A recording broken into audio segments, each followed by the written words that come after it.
Just ভর্তি হলাম, এই যে ড্রেস চেঞ্জ করতে যাচ্ছি।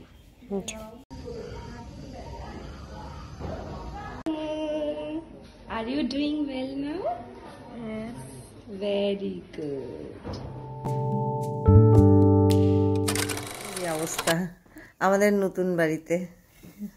কিচেনটাও দেখিয়ে দাও, কি বানাচ্ছো কিচেনে? কিচেন তো অনেক দেখানো, সকাল থেকে দেখিয়েছি। এই যে 3 কাপ চা গুলো কিনে আনলাম এখনই, খুব কিউট কিউট দুটো কাপ, ব্রাউন এন্ড গ্রিন কালারের। এই গ্রিনটা খুব সুন্দর, কিন্তু গ্রিনটা কই দে। হ্যাঁ না, গ্রিনটা আমি নেব। ঠিক আছে। কিন্তু আমার ওই হ্যাঁ বলো, তোমার ওই দিনকার ওই যে ট্রেনে বসে যে শায়রিটা লিখলা, ওই যে ট্রেনে বসে যে শায়রিটা ভুলে গেছি, ওইটা তো লেখা আছে তোমার ওখানে। হ্যাঁ আবার দেখতে হবে, দেখতে হবে তো, ওইটা তো তখন তখন মনে পড়ছে লিখছি, আমার কি জানা আছে। আচ্ছা দাঁড়াও আনি। এই যে গুঁড়ো আলুর ভাজা হচ্ছে, আর এরকম ভাজা কিন্তু খেতে খুব ভাল লাগে, মুড়ি দিয়েও খেতে খুব ভাল লাগে। এটা ভাজা হোক, ততক্ষণে আমরা চাটা খেয়ে নিই, আবার দিনের মতো যাতে পুড়ে না যায়। तो इस वक्त को गुजर जाने दो, इस वक्त को अच्छे दिन को आना है।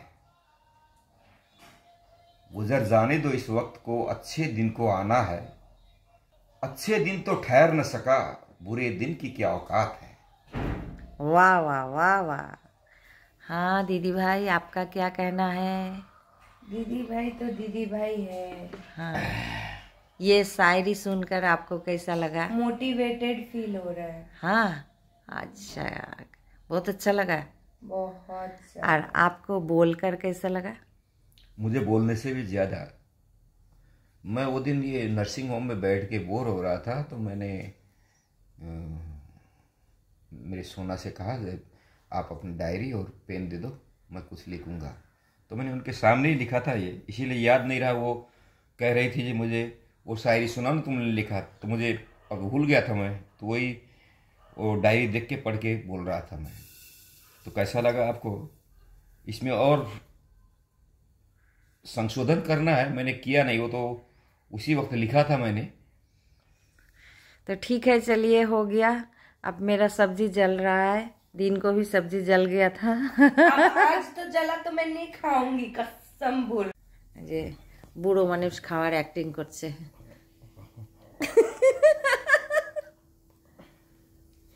বাড়িতে তো রাত্রেবেলা মম্মি খাবার বানানোর সময়। Hey guys, welcome to my YouTube channel Sonar Sansar blogs. সকলকে জানাই সুপ্রভাত। মা মেয়ে যাচ্ছি মাকে অ্যাডমিট করাতে হসপিটালে। অ্যাকচুয়ালি আমার গল ব্লাডার স্টোনের ওটি হওয়ার কথা ছিল, কিন্তু আমার হার্টের একটা প্রবলেম দেখার জন্য ওটা হবে না। তো আজকে একদিনের জন্য অ্যাডমিট করবে এনজিওগ্রাফি করার জন্য, তো সেজন্যই যাচ্ছি সকাল সকাল ভর্তি হতে।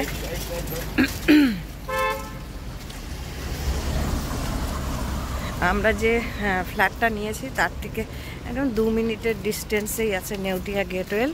আমি দেখাচ্ছি, এই যে মানে 2 মিনিটের হাঁটা ডিস্টেন্সে, আর আগে আগে পাপা যাচ্ছে। তো কি বলবো আর এই সিচুয়েশনে, বলুন।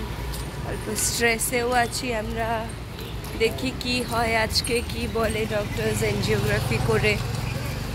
তারপরে আজকেরটা হওয়ার পরে ফাইনাল ডক্টর বলবে যে ওই স্টোনের ওটা করা যাবে কি না এবং কবে করবে, কি ব্যাপার আজকেই জানা যাবে ফাইনাল, মানে এনজিওগ্রাফিটা হওয়ার পরে জানা যাবে। তো চলুন আস্তে আস্তে যাই, চলে এসেছি, একদম পৌঁছে গেছি। সকাল সকাল 9টা বাজে এখন। সকলকে জানাই সুপ্রভাত। আশা করি আপনারা সকলে ভালো আছেন। আর আমার তো অবস্থা এই যে আমি নার্সিংহোমে প্রবেশ করব এখন। এই যে, তো ভেতরে তো ভিডিও অ্যালাউড নেই, এখানেই আমি স্টপ করছি। এই যে এটা অ্যাডমিশন ডেস্ক। এই ডেস্কটা হচ্ছে রিপোর্ট ডেসপাচ আর অ্যাপয়েন্টমেন্ট ডেস্ক। এই যে এটা ডেস্ক নাম্বার 1। হ্যাঁ,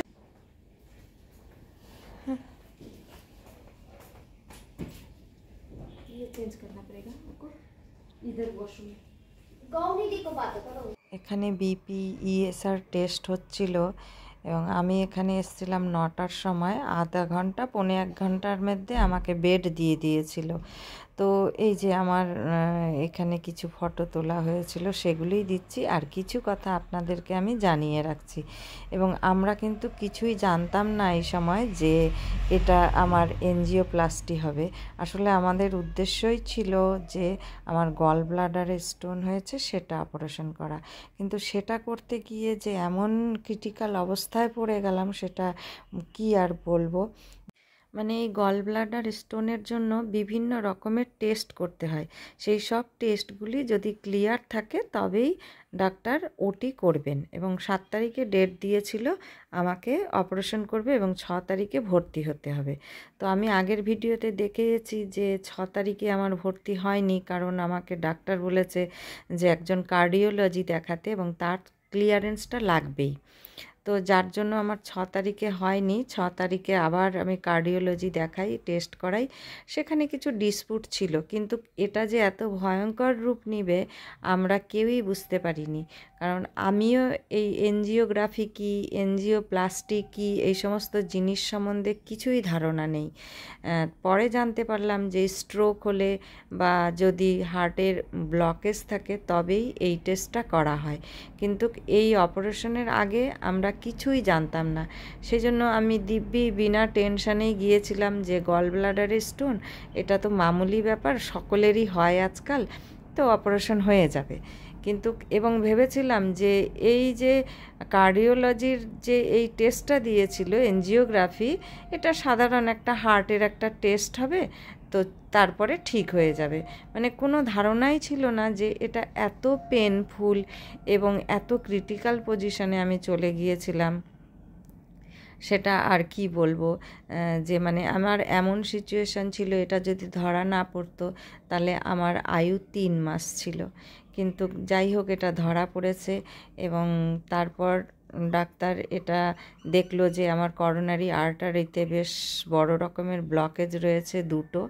তো সেই ব্লকেজগুলোকে এখন কি করবে। তো সঙ্গে সঙ্গে ডাক্তার এসে, আমার হাজব্যান্ড এবং মেয়েই ছিল তখন শুধু, তো কারণ জানতো না কেউই এই ব্যাপারগুলো, যে আমার সাধারণ গল ব্লাডারের স্টোন তো এমনি কোনো অত ক্রিটিক্যাল নেই, কিন্তু এই যে ক্রিটিক্যাল হয়ে গেল ব্যাপারটা, এটা না বাড়ির লোকরা জানে না কাউকে জানানোও হয়েছে।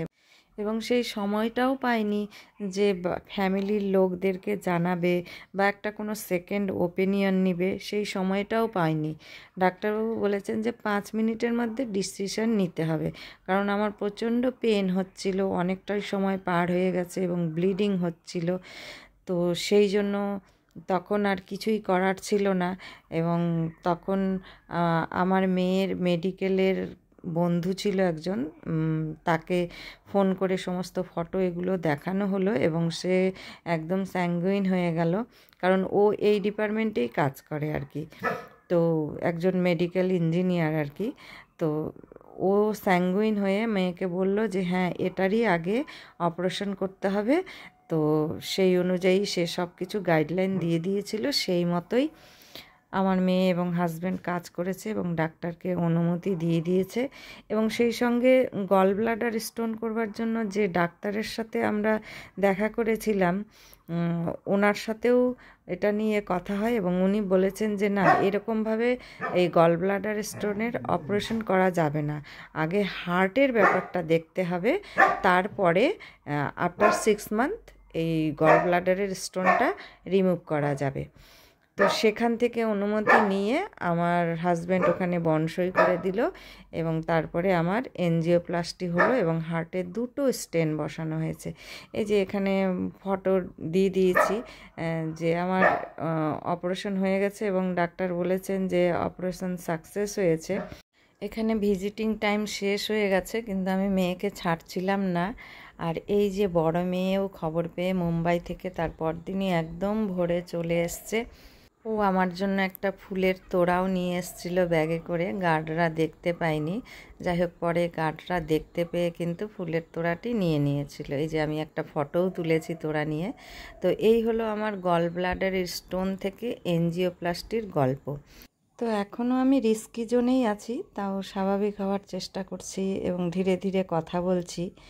তবে এই ভিডিওটা যদি আপনাদের কিছু উপকারে লাগে বা ভালো লেগে থাকে তবে একটা লাইক, কমেন্ট, শেয়ার করে দিবেন এবং চ্যানেলটিকে সাবস্ক্রাইব করে সোনার সংসার ব্লগসের পাশে থাকবেন। টাটা।